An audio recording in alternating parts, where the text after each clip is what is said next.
अस्सलाम वालेकुम। उम्मीद है आप खैरियत से होंगे। तो जैसा कि पिछले लेक्चर्स में हमने रिस्पायरेशन का जो टाइप है एनारोबिक रिस्पायरेशन उसको कम्प्लीटली डिस्कस किया, डिटेल के साथ एक्सप्लेन किया।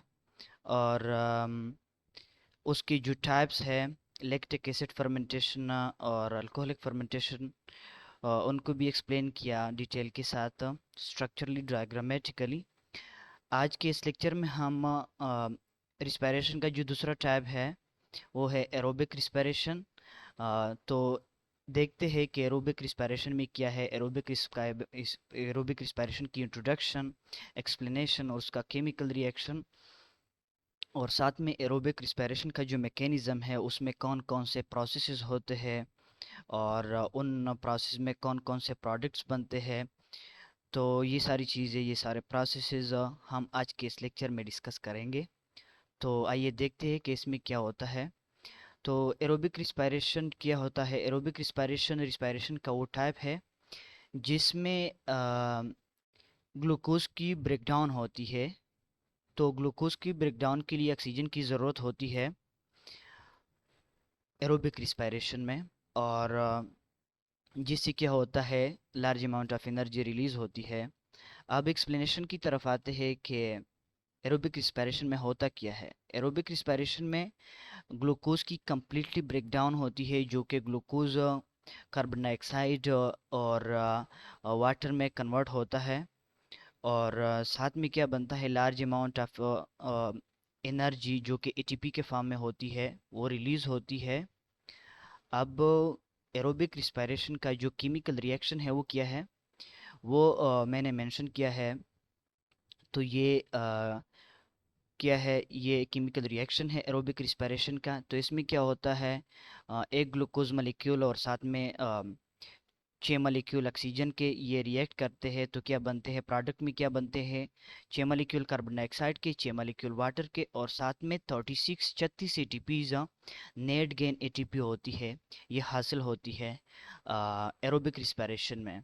नेट गेन एटीपी को थोड़ा सा एक्सप्लेन करते हैं कि नेट गेन का मतलब क्या है।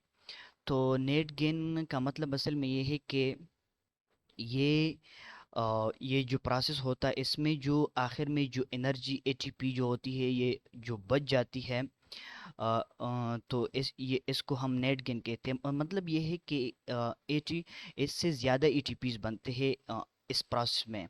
लेकिन वो जो 36 के अलावा जो एटीपीज बनते हैं वो क्या होते हैं, वो यूज़ हो जाते हैं इस प्रोसेस में, एरोबिक रिस्पायरेशन में। और ये जो बच जाते हैं ये 36, इसको हम नेट गेन एटीपी कहते हैं। तो नेट गेन का असल में मकसद मतलब ये है। तो अब मैकेनिज़्म की तरफ आते हैं कि ये जो एरोबिक रिस्पायरेशन है इसका मैकेनिज़्म क्या है। तो असल में ये जो एरोबिक रिस्पायरेशन होता है ये इसमें क्या होते हैं, 3 स्टेप्स होते हैं, 3 मेन रिएक्शंस होते हैं, जो कि कौन कौन से हैं। पहला ग्लाइकालिसिस, ये स्टेप बाय स्टेप होते हैं। पहला ग्लाइकालिसिस होता है, फिर उसके बाद क्रेब साइकिल होता है, फिर उसके बाद इलेक्ट्रॉन्स ट्रांसपोर्ट चेन होता है। तो इनको हम नंबर वाइज डिटेल के साथ एक्सप्लेन करेंगे। तो पहले ग्लाइकोलिसिस की तरफ आते हैं कि ग्लाइकोलिसिस में क्या होता है और ये असल में ग्लाइकोलिसिस होता क्या है और ये इसकी अक्रेंस क्या है। तो पहले ये जो ग्लाइकोलिसिस का लफ्ज़ है ये 2 वर्ड्स की कम्बिनेशन है। पहला ये ग्लाइको और लाइसिस। ग्लाइको का मतलब ग्लूकोज और लाइसिस का मतलब स्प्लिटिंग। तो ये नाम से भी ज़ाहिर है, ग्लाइकोलिसिस के नाम से भी ज़ाहिर है कि ग्लाइकोलिसिस में क्या होता है, ग्लूकोज की ब्रेकडाउन होती है।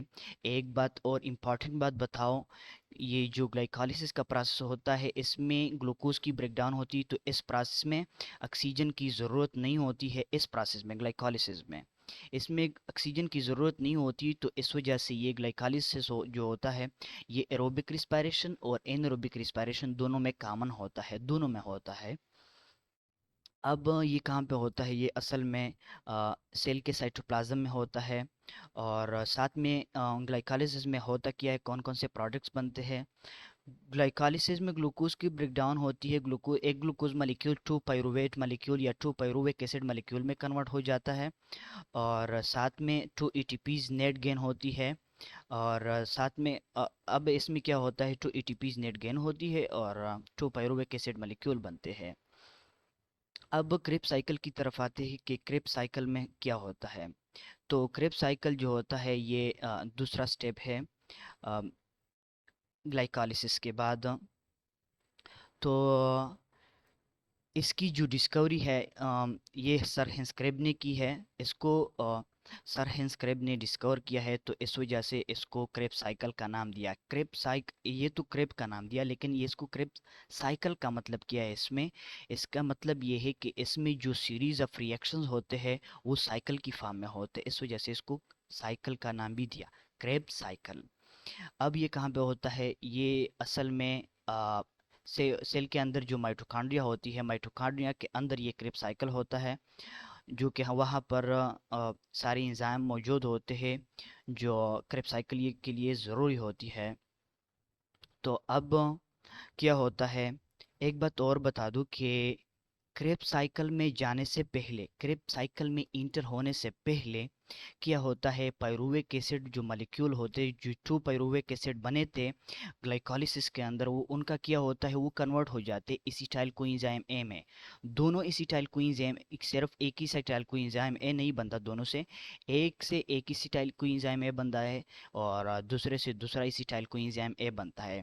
उसके बाद क्या होता है, एसिटाइल कोएंजाइम ए इंटर हो जाता है क्रेब साइकिल में, जो वहाँ पे क्या होता है, क्रेब साइकिल में सीरीज ऑफ रिएक्शंस होते हैं। तो उन सीरीज ऑफ रिएक्शन में क्या होता है, एसिटाइल कोएंजाइम ए की ऑक्सीडेशन होती है। अब इन सीरीज ऑफ रिएक्शंस में क्या बनते हैं वो देखते हैं।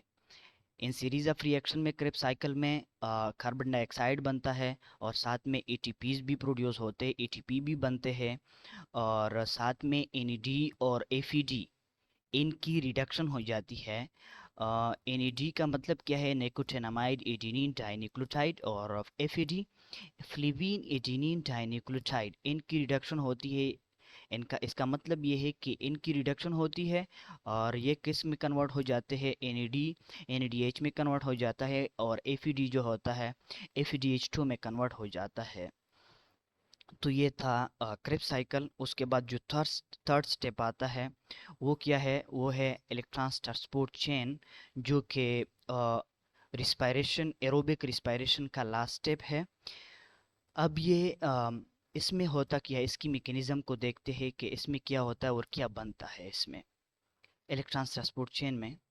तो होता ये है कि ये जो पहले एनएडी जो था और एफईडी जो था, ये इनकी रिडक्शन हो गई, एनएडीएच और एफईडीएच2 में कन्वर्ट हो गए।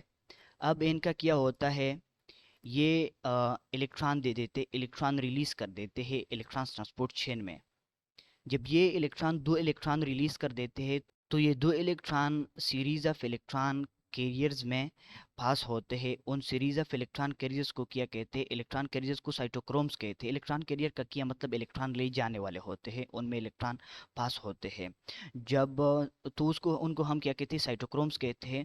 तो जब उन एक साइटोक्रोम से दूसरे साइटोक्रोम में ये इलेक्ट्रॉन जाते हैं तो ये एनर्जी रिलीज करते हैं। जब ये एनर्जी रिलीज करते हैं तो ये एनर्जी जो रिलीज हो जाती है इन इलेक्ट्रॉन से, तो ये क्या करती है, ये इस्तेमाल होती है एटीपी की फॉर्मेशन में। एटीपी की फॉर्मेशन में किस तरह इस्तेमाल होती है, ये एटीपी, ये एनर्जी जो होती है बांड में यूज़ होती है, जो कि एडीपी को और एक इनऑर्गेनिक फॉस्फेट को आपस में मिला के एटीपी बन जाता है। तो ये इस तरह एटीपी बन जाता है इलेक्ट्रॉन ट्रांसपोर्ट चेन में।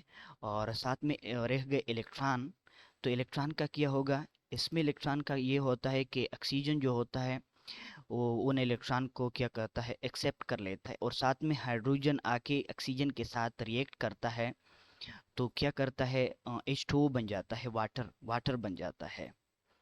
तो इस तरह इसमें ये चीज़ें बनती हैं। और अगर आपको इनकी एक्सप्लेनेशन चाहिए हो, इससे ज़्यादा एक्सप्लेनेशन चाहिए हो, डायग्रामेटिकली एक्सप्लेनेशन चाहिए, तो मैंने इस पे अलग अलग वीडियोस बनाई है, इनको अलग अलग एक्सप्लेन किया है। इलेक्ट्रॉन ग्लाइकोलिसिस को अलग एक्सप्लेन किया और क्रेब साइकिल और साथ में इलेक्ट्रॉन ट्रांसपोर्ट चेन को, इनको डायग्रामेटिकली डिटेल के साथ अलग अलग एक्सप्लेन किया है। पिछली वीडियोस में आप देख सकते हैं चैनल में जाके। Thank you for watching.